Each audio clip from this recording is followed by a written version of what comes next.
నమస్కారం వార్తలకు స్వాగతం. ముందుగా ముఖ్యాంశాలు. ముఖ్యమంత్రి వైఎస్ జగన్మోహన్ రెడ్డికి డాక్టర్ బిఆర్ అంబేద్కర్ కోనసీమ జిల్లా అమలాపురంలో ఘన స్వాగతం పలికిన ప్రజలు. ప్రజా సమస్యలను పరిష్కరించడంలో తాను ఎల్లప్పుడూ ముందుంటానని మంత్రి తలసాని శ్రీనివాస్ యాదవ్ స్పష్టం.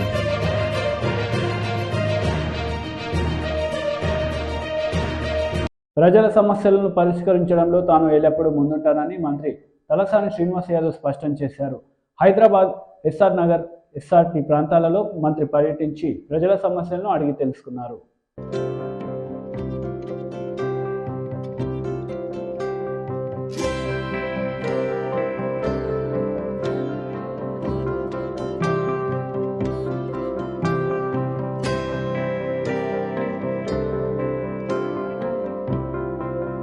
పబ్లిక్ ఇష్యూస్ ఏది ఉన్నా కానీ డెఫినెట్గా 50 ఏళ్ల నుంచి జరిగిన కార్యక్రమాలన్నీ ఇప్పుడు చేస్తున్నాం. మీరు చూస్తారు, మన శ్మశాన వాటిక ఏదైతే ఉందో హైదరాబాద్ సిటీలో ఈఎస్ఐ అనేది చాలా పెద్ద శ్మశాన వాటిక, 17 ఎకరాలు ఉన్నాయి. దాన్ని కూడా ఒక 10 కోట్ల రూపాయలతో డెవలప్ చేస్తున్నాం. ఈ రోజు ఒక హైదరాబాదే కాదు, ఎంటైర్ స్టేట్లో నంబర్ 1 చేస్తున్నాం దాన్ని. దాంతోపాటు సుభాష్ నగర్లో మల్టీపర్పస్ ఇంకా కొన్ని అంశాలు ఉన్నాయి, అవి కూడా తీసుకుంటున్నాం. ఎస్ఆర్ నగర్ కమ్యూనిటీలు కూడా మీరు చూస్తున్నారు, హౌసింగ్ బోర్డుకు సంబంధించి అద్భుతంగా ఆల్మోస్ట్ దగ్గర పడ్డది. అట్లా చాలా కార్యక్రమాలు చేస్తున్నాం. కాబట్టి ప్రజలకు కావాల్సినటువంటి రెగ్యులర్గా పడుతున్నటువంటి ఇబ్బందులను దూరం చేయడానికి మా ప్రయత్నం పూర్తి స్థాయిలో. BRS MLC Kalvakuntla Kavitha media సమావేశం నిర్వహించారు. ఈ సందర్భంగా పలు అంశాలపై ఆమె మాట్లాడారు. Not too ahead, and they were very effective in terms of water management. They were very effective in terms of managing the harvest, in terms of building new godowns for the grain to be stored. So there is overall leadership issue that we are talking about. And again, I painfully go back to the society where if you do not let the girl think from the very beginning that she can think about the overall society, not only just about cooking, cleaning her sister, her house, taking care of kids, etc. That is again, going to reflect back. And as I said, top down, bottoms up, both approaches have to happen, but it has to happen soon. Yes, natural progression, 40 years is really a small blip in time, and I really have Madam Sonia ji to thank for it. At least she got it passed in the Rajya Sabha. But then what about Lok Sabha? The current government has the mandate. They're not willing to pass it. So if at all anything can be done from all the parties to build up that pressure, I think there will be some kind of change which can happen. You are actually, you're talking about also earlier today, you just talked about sexism in the boardroom, sexism in other professions, and sexism in politics. You are the Chief Minister of Telangana's daughter. And when you stepped into politics was after a very long struggle when TRS, then TRS, now BRS, struggled for a separate state. So you are really, if I say that, from a very privileged, politically privileged background. Have you also faced that? We were not privileged when we started the Telangana movement. Absolutely. We were not sure if the state was ever going to be a reality. We were not sure if my father was going to become a CM, but it all just happened as a part of the process. So I am not privileged in that sense because I walked a very, very tough path to come to a position where I am today. And being a CM's daughter, I lost an election. So it doesn't matter, as long as you are in politics, you are working for people, that is what matters. You win an election, you lose an election, but having the guts to stay put, that's what matters, and that's what makes you a leader. So I feel women or man, sticking to the path that they chose, staying put in the politics, trying to work for the people. So I'm not privileged in that way. I'm not at all privileged because I understand what people on the ground are facing. That's why very painfully I'm saying every aspect, every circle, there is a limitation for women. That kind of needs to be addressed at the local government level, at the state government level, at the central government level. And it has to happen. And many more leaders like this have to come probably to change that. Right. Thank you. లో మంత్రి కేటీఆర్ పాల్గొన్నారు. ఈ సందర్భంగా ఆయన ప్రసంగించారు. We need a proper framework and a policy to be able to support an exchange, a data exchange. As the need for collection and use of large data sets is increasing, we it is imperative for governments, it is imperative from the large stakeholders' perspective to have proper guidelines and proper policy framework to ensure, most importantly, ethical collection and processing of agriculture data. Because you would think, or at least, I wouldn't say all of us, but some of the technology guys would think that farmers are gullible. It's easy, to part with data, to get data. But I think it's important for us to be ethical when we collect this data and use it to good effect for their benefit. Hence, Telangana has worked on the Agriculture Data Exchange Framework in collaboration with the WEF. I'm thankful to WEF. Every year we're there at Davos, meeting them, encouraging WEF to work with us. I'm delighted that this important sector, agriculture, has also received their partnership. Currently, there are no clear regulations on collection and usage of data in agriculture. There are very few startups and innovators that can work on new solutions. Uncontrolled collection and use of data will cause concerns among farmers and potentially could invade their privacy, and this is exactly what we wanted to avoid by way of this framework. The Digital Personal Data Protection Bill that was recently passed in both Lok Sabha and Rajya Sabha, and the Agricultural Data Management Framework will bolster the regulations around agri-specific data and promote innovation in this space. The ADMF works on carefully curated guiding principles ranging from providing notices prior to data collection and consent-based processing of data to technological and operational safeguards. The ADMF also ensures that farmers' right to privacy is always respected, and the two-tier grievance redressal mechanism will ensure that any farmers in distress have quick and fair resolution to their. ముఖ్యమంత్రి YS Jaganmohan రెడ్డికి doctor BR Ambedkar Konaseema జిల్లా అమలాపురంలో ఘన స్వాగతం పలికారు ప్రజలు, నాయకులు. ఈ సందర్భంగా వైఎస్ జగన్మోహన్ రెడ్డి మాట్లాడారు. పక్షపాత ప్రభుత్వంగానే అడుగులు ముందుకు వేశాడు అని కూడా సగర్వంగా ఈ సందర్భంగా తెలియజేస్తా ఉన్నాను. ఈ రోజున అక్క చెల్లెమ్మల కోసం, ఈరోజు వారి ఆశీస్సులను కోరుతూ, ఈరోజు వారికి సంబంధించిన పొదుపు సంఘాల్లో ఉన్న అక్క చెల్లెమ్మల కోసం వారికి సంబంధించిన సున్నా వడ్డీ వారికి తిరిగి జమ చేయడం కొరకు ఈ రోజు ఇక్కడికి అమలాపురంలోకి రావడం జరిగింది. దాదాపుగా 1,05,00,000 మంది అక్క చెల్లెమ్మలకు, స్వయం సహాయక సంఘాలలో ఉన్న అక్క చెల్లెమ్మలకు వాళ్ళు తీసుకున్న బ్యాంకు రుణాల మీద సున్నా వడ్డీని ప్రతి ఏటా కూడా క్రమం తప్పకుండా వరుసగా ఈసారి ఇచ్చేదాంతో కలిపితే 4వ ఏడాది కూడా విడుదల చేస్తా ఉన్నాం. ఈ రోజున 9,48,122 మంది పొదుపు సంఘాల గ్రూపులకు వాళ్ళు తీసుకున్న రుణాల మీద అక్షరాల 1,05,13,365 మంది అక్క చెల్లెమ్మలకు మేలు చేస్తూ, వారి రుణాలను సున్నా వడ్డీగా చేరుస్తూ, వారు కట్టిన రుణానికి సంబంధించిన వడ్డీని 1,354 కోట్ల రూపాయలను నేరుగా ఆ అక్క చెల్లెమ్మల ఖాతాల్లోకి జమ చేయడం జరుగుతా ఉంది ఇక్కడ నుంచి అని ఈ సందర్భంగా తెలియజేస్తా ఉన్నా.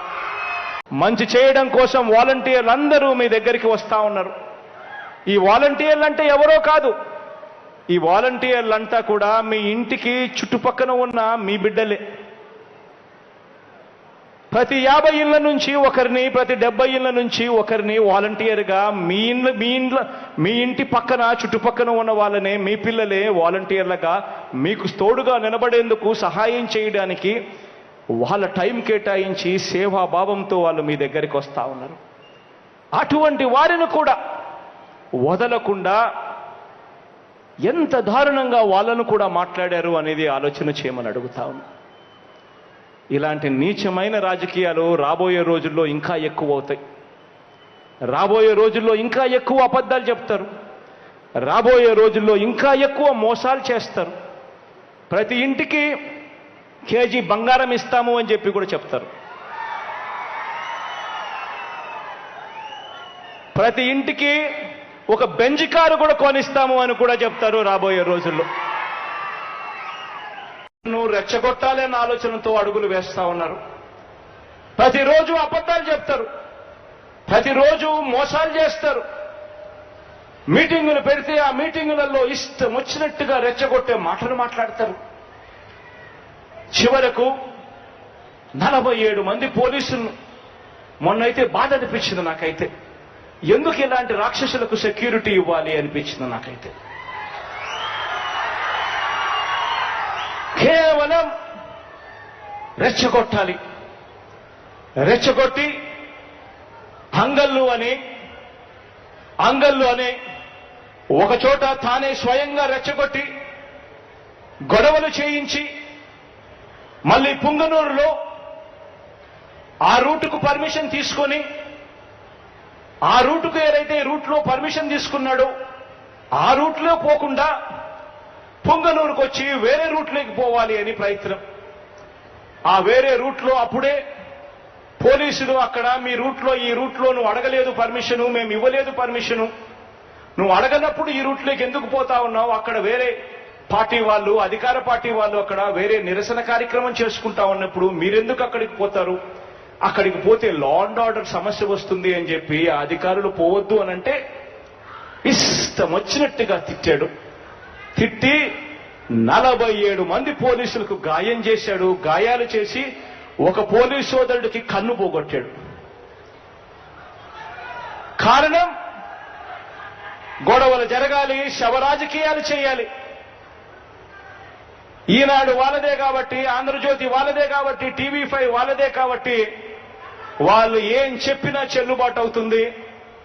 ఎలాగూ మైకులు పట్టుకుని మాట్లాడేదానికి దత్తపుత్రుడు కూడా వాళ్ళకు తోడుగా ఉన్నాడు కదా అని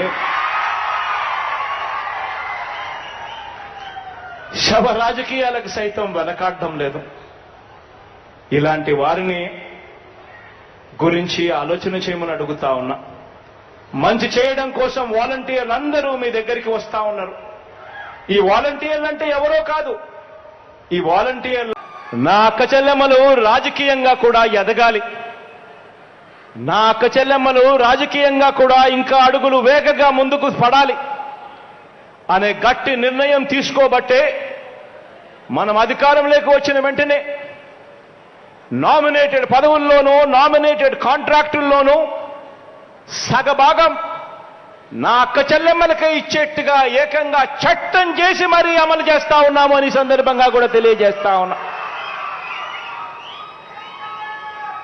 మనది మహిళా పక్షపాత ప్రభుత్వం కాబట్టి వారి రక్షణ కోసం దేశంలో కూడా ఎక్కడా కూడా లేని విధంగా, రాష్ట్రంలో ఇంతకు ముందు ఎప్పుడూ కూడా చూడని విధంగా నా అక్క చెల్లెమ్మలకు ఈరోజు దిశ యాప్ను వాళ్ళ ఫోన్లలోకి డౌన్లోడ్ చేశాం.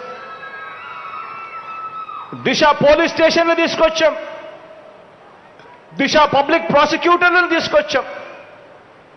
ఇలా దిశ యాప్ డౌన్లోడ్ చేసుకున్న వాళ్ళు నా అక్క చెల్లెమ్మలు మన రాష్ట్రంలో 1,24,00,000 మంది ఈరోజు రిజిస్ట్రేషన్ చేసుకున్నారు. ఈ 1,24,00,000 మంది నా అక్క చెల్లెమ్మలు ఎప్పుడు ఎక్కడికి బయటికి పోయినా కూడా వాళ్ళ ఫోన్లలో దిశ యాప్ ఉంటే చాలు, వాళ్ళు ఆపదలో ఉంటే 5 సార్లు ఇలా ఫోన్ షేక్ చేసినా సరే లేదా SOS బటన్ నొక్కినా సరే వెంటనే 10 నిమిషాల్లోపే పోలీసులు అక్కడికి వచ్చి అక్క ఏమైంది అని చెప్పి అడిగే పరిస్థితిలోకి మొట్టమొదటిసారిగా దేశంలో కని విని ఎరగని విధంగా తీసుకొచ్చాం మార్పు. ఇలా నా అక్క చెల్లెమ్మలు ఆపదలో ఉన్నప్పుడు ఆదుకున్న నా పోలీస్ సోదరులు, ఆ అక్క చెల్లెమ్మలకు అన్నతమ్ముడిగా నిలబడిన నా పోలీస్ సోదరులు అక్షరాల కాపాడినది 30,369 మంది నా అక్క చెల్లెమ్మలను కాపాడగలిగారు. 21వ శతాబ్దపు ఆధునిక భారతీయ మహిళ మన రాష్ట్రంలోని ప్రతి గ్రామం నుంచి ప్రతి ఇంట సాధికారతతో ఆవిర్భవించాలని బలంగా నమ్మిన ప్రభుత్వంగా చేస్తా ఉన్న కార్యక్రమాలు ఇవన్నీ కూడా. 40 ఏళ్ల నా రాజకీయ చరిత్రలో మన రాష్ట్రంలో అనేక రాజకీయ పార్టీలు వచ్చినాయి కానీ బీహార్ని మరిపించే విధంగా ఆంధ్ర రాష్ట్రంలో పాలన సాగుతుందని రాష్ట్ర టీడీపీ ఆర్గనైజింగ్ కార్యదర్శి యనమల కృష్ణుడు వెల్లడించారు. 40 ఏళ్ల రాజకీయ చరిత్రలో మన రాష్ట్రంలో అనేక రాజకీయ పార్టీలు వచ్చినాయి కానీ బీహార్ని మరిపించే విధముగా ఆంధ్ర రాష్ట్రంలో పాలన సాగుతోందని రాష్ట్ర టీడీపీ ఆర్గనైజింగ్ కార్యదర్శి యనమల కృష్ణుడు వెల్లడించారు. కాకినాడ జిల్లా తుని తెలుగుదేశం పార్టీ కార్యాలయంలో విలేకరులతో మాట్లాడుతూ జగన్ ప్రభుత్వంలో చట్టాల మీద గౌరవం లేదు, ప్రజాస్వామ్యం మీద గౌరవం లేదు, ప్రతిపక్షాలంటే గిట్టదు, అనేక రకాలుగా ప్రజలను ఇబ్బంది పెడుతున్న పార్టీ ఏదైనా ఉందంటే వైఎస్ఆర్ పార్టీయేనని అన్నారు. దాచుకో దోచుకో నినాదమే వైఎస్ జగన్ పాలనని, రాబోయే రోజుల్లో ఎన్నికల్లో ప్రజలే బుద్ధి చెబుతారని ఈ సందర్భంగా తెలియజేశారు. ఈ రోజు నేను 40 సంవత్సరాల రాజకీయ చరిత్రలో ఈ రాష్ట్రంలో అనేక పార్టీలు ఇచ్చాయి కానీ బీహార్ మర్పించే విధంగా ఆంధ్ర రాష్ట్రంలో పరిపాలన కొనసాగుతుంది. చట్టాల మీద గౌరవం లేదు, ప్రజాస్వామ్యం మీద గౌరవం లేదు, ప్రతిపక్షాలంటే కెట్టదో, అనేక ఇబ్బందులు ప్రజలను గురి చేస్తున్నటువంటి పార్టీ ఏదైనా ఉందంటే వైఎస్ఆర్ పార్టీ అని చెప్పక తప్పదు. ఎందువల్లంటే ఈ 4.5 సంవత్సరాల్లో అన్ని వర్గాల వలన అనేక ఇబ్బందులు పెట్టినటువంటి పార్టీ రాష్ట్రం మొత్తం మీద ఎక్కడ చూసినా కేవలం దోచుకోవడం దాచుకోవడం, మాకు అధికారం ఉంది ఏ పని చేసినా పర్లేదన్న ఉద్దేశం మీద ప్రజాపాలన కొనసాగుతుంది కానీ స్వచ్ఛమైన పాలన అందించే పరిస్థితిలో ఈ ప్రభుత్వం లేదు. ఈ రోజున చంద్రబాబు నాయుడు గారు యాత్రకి వెళ్ళినా, యువనాయకుడు నారా లోకేష్ గారి యాత్రకి వెళ్ళినా, స్థానిక ఉన్నటువంటి తెలుగుదేశం నాయకులకి యాత్రకి వెళ్ళినా ప్రజలు బ్రహ్మరథం పడుతున్నారు. కారణం అంటే నేను 83లో ఎన్టీ రామారావుకి కూడా ఇంత ఫేవరెట్ స్వాగతాలు పలకలేదు ప్రజలు. ఎందుకంటే ఆ రోజున ఎన్టీ రామారావు టైంలో కూడా మేము కొత్తగా రాజకీయాలు దిగడం ఏదో ఒక వర్గం ఎదురుగా ఉండేది. ఈ రోజున అన్ని వర్గాలు కూడా ఈ గవర్నమెంట్కి ఎదురుగా ఉన్నాయి, అన్ని పార్టీలు కూడా ఎదురుగా ఉన్నాయి. నిజంగా చూసినట్లయితే చదువుకున్న వాళ్ళు తెలియని వాళ్ళు ఆలోచించినట్లయితే అసలు మా ప్రజాస్వామ్యంలో ఉన్నావా లేదా అని అనుమానం కలిగించే విధంగా ఇప్పుడున్నటువంటి ప్రజాప్రతినిధులు కొనసాగుతున్నారు.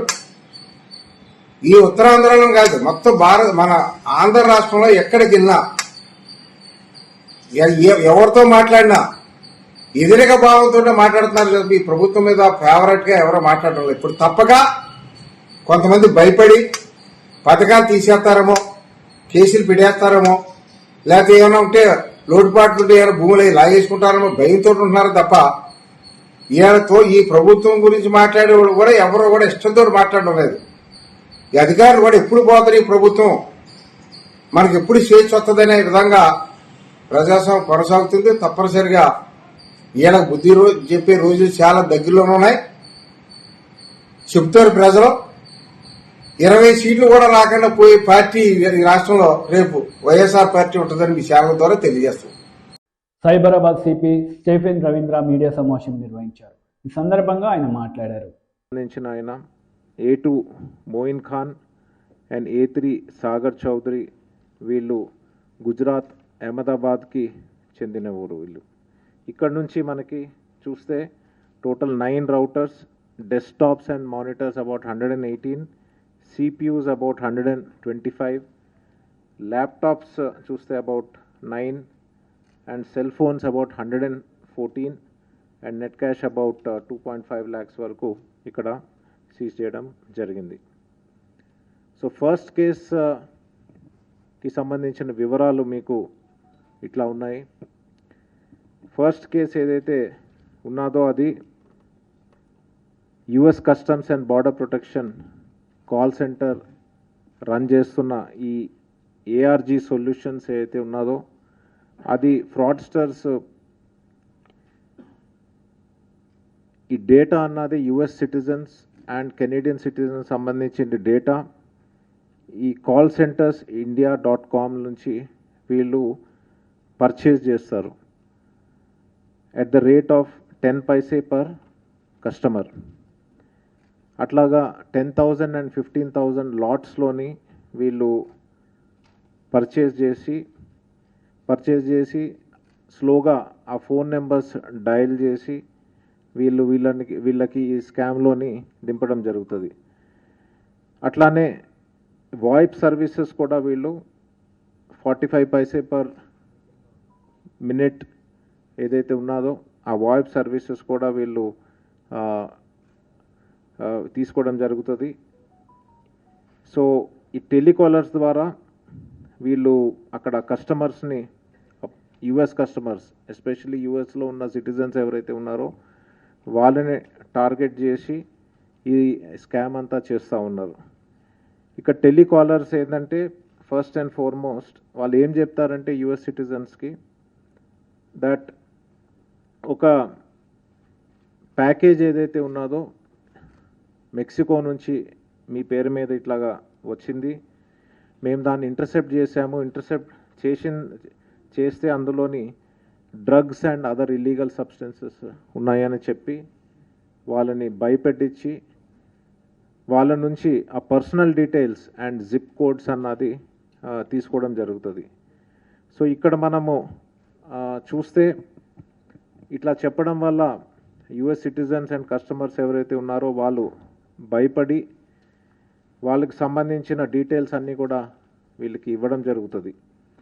మరి ఈ స్కామ్స్టర్స్ అంటే ఈ టెలికాలర్స్ ఏం చెప్తారంటే వాళ్ళ దగ్గర 2 అడ్రస్లు ఉన్నాయని చెప్తారు. ఒకటేమో ఫేక్ అడ్రస్ చెప్తారు. ద సెకండ్ వన్ ఈజ్ ఏదైతే ఆ డేటాబేస్లో ఉన్న ఆ అడ్రస్ ఉన్నదో అది చెప్తే వీళ్ళు ఆటోమేటికలీ నమ్మడం జరుగుతుంది. మరి ఇక్కడ ఈ టెలికాలర్స్ ఏం చెప్తారంటే వాళ్ళు లేనప్పుడు US marshals along with state Rangers and L Paso county sheriff department ఏదైతే ఉన్నదో వీళ్ళు మీ హౌస్ అన్నది అక్కడ రేడ్ చేశారు. రేడ్ చేసి మీకు సంబంధించిన చాలా ఇన్క్రిమినేటింగ్ మెటీరియల్ దొరికింది, ఇంక్లూడింగ్ ఈ ఫైనాన్షియల్ ట్రాన్సాక్షన్స్ ఏదైతే జరిగినాయో ఈ డ్రగ్స్కి సంబంధించింది అది దాని గురించి డాక్యుమెంట్స్ ఈ రేడ్లో దొరికినాయని చెప్తారు. తర్వాత as per report of asset control bureau of US treasury department more than $2.5 million వరకు మెక్సికో, కొలంబియా అండ్ యుఎస్ మధ్యన ఈ ట్రాన్సాక్షన్స్ జరిగినాయి అని చెప్పి వాళ్ళని భయపడించడం జరుగుతుంది. ఈ టెలికాలర్స్ ఇంకా ఏం చెప్తారంటే ఫెడరల్ డిపార్ట్మెంట్ ఆఫ్ జస్టిస్ ప్రకారము మీరు ప్రైమరీ సస్పెక్ట్ ఈ క్రైమ్లో అని, మరి మీ మీద 2 charges మేము పెడతా ఉన్నాము. First charge drug trafficking under title 21 US code 841. The second charge ఏంటంటే ఈ money laundering under US code section 18, 1956 and 57 కింద ఈ 2 ఛార్జెస్ మీ మీద ప్రెస్ చేస్తూ ఉన్నాము. సబ్సిక్వెంట్గా ఎల్ పాసో కౌంటీ కూడా మీ మీద అరెస్ట్ వారెంట్ ఇష్యూ చేశాము based on the evidence that was found in the parcel and also at the raid అని చెప్పి వాళ్ళని భయపడించి వాళ్ళ నుంచి ఈ స్కామ్ అన్నది చేయడం జరుగుతుంది.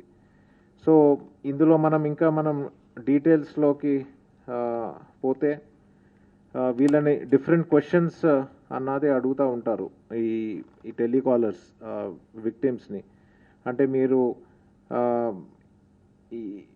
ఇప్పుడు మీరు ఇప్పుడు మీ మీద ఛార్జెస్ అన్నది ఫ్రేమ్ చేయడం జరుగుతుంది, అరెస్ట్ వారెంట్ కూడా ఇష్యూ చేశాము, మరి దీని నుంచి మీరు బయటపడాలంటే ఎట్లా అన్నదన్న విషయం కూడా వీళ్ళు ఒక హింట్ ఇవ్వడం జరుగుతుంది వీళ్ళు ఫైనల్గా ఏం చెప్తారంటే మీకు సంబంధించిన ఏదైతే ఛార్జెస్ ఉన్నాయో అది ఐడెంటిటీ థెఫ్ట్ ఆర్ ఇంపర్సనేషన్ వల్ల కూడా అయి ఉండొచ్చని, మీరు నాట్ గిల్టీ అని ప్రూవ్ చేసుకోవాలంటే యుఎస్ మార్షల్స్తోని మీరు మాట్లాడాలని చెప్పి వీళ్ళు ఐవీఆర్తోని సబ్సిక్వెంట్గా వాళ్ళ టీమ్ లీడర్కి ఫోన్ ఇవ్వడం జరుగుతుంది. తర్వాత వాళ్ళ టీమ్ లీడర్ ఒక యుఎస్ మార్షల్ ఆఫీస్ నుంచి మాట్లాడుతున్నట్టు పోస్ట్ చేసి ఇదంతా కూడా మీరు చెప్తున్నది రికార్డ్ చేస్తున్నాము అని చెప్పి మీరు ఇది బయటపడాలంటే దీని నుంచి ఒక చిన్న పెనాల్టీ ఆర్ ఫైన్ అన్నది మేము ఇంపోజ్ చేస్తాము. అది that is equal to about 5,000 నుంచి $6,000 ఉంటుంది అని చెప్పి వీళ్ళు అదే దాని నుంచి బయటపడాలంటే ఒక గిఫ్ట్ కార్డ్ మీరు కొనాలి. ఆ గిఫ్ట్ కార్డ్ మీరు యాపిల్ ఆర్ అమెజాన్ వెబ్సైట్స్ నుంచి కొని అది మాకు పంపిస్తే డెఫినెట్గా మీ మీద ఏం ఛార్జెస్ మేము ప్రెస్ చేయమని చెప్పి వీళ్ళు చెప్పడం జరుగుతుంది.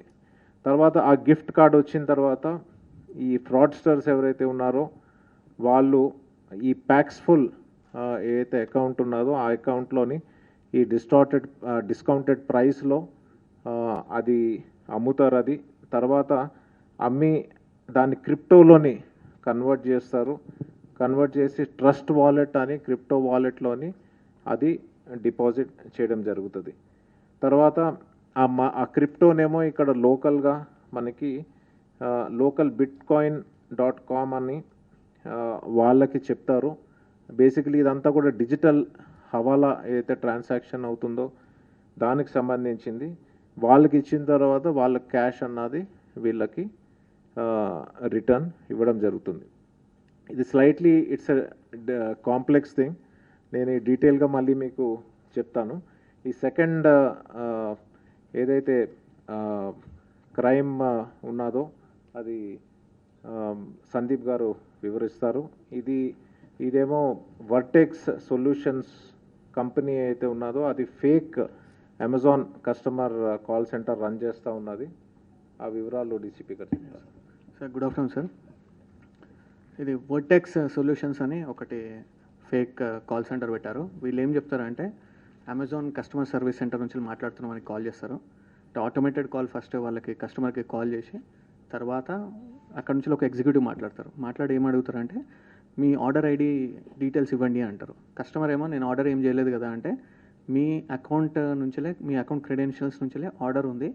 ఒక యాపిల్ మ్యాక్బుక్ కావచ్చు, లేకుంటే యాపిల్ ఎయిర్పాడ్స్, లేకుంటే అదర్ షాపింగ్ ఐటమ్స్ ఆర్డర్ చేశారు. టోటల్ వర్త్ 1,500 లేకుంటే 2,000 3,000 అట్లా డిఫరెంట్ డినామినేషన్. వార్తలు ముగించే ముందు ముఖ్యాంశాలు మరోసారి. ముఖ్యమంత్రి వైఎస్ జగన్మోహన్ రెడ్డికి డాక్టర్ బిఆర్ అంబేద్కర్ కోనసీమ జిల్లా అమలాపురంలో ఘన స్వాగతం పలికిన ప్రజలు. ప్రజా సమస్యలను పరిష్కరించడంలో తాను ఎల్లప్పుడూ ముందుంటానని మంత్రి తలసాని శ్రీనివాస్ యాదవ్ స్పష్టం.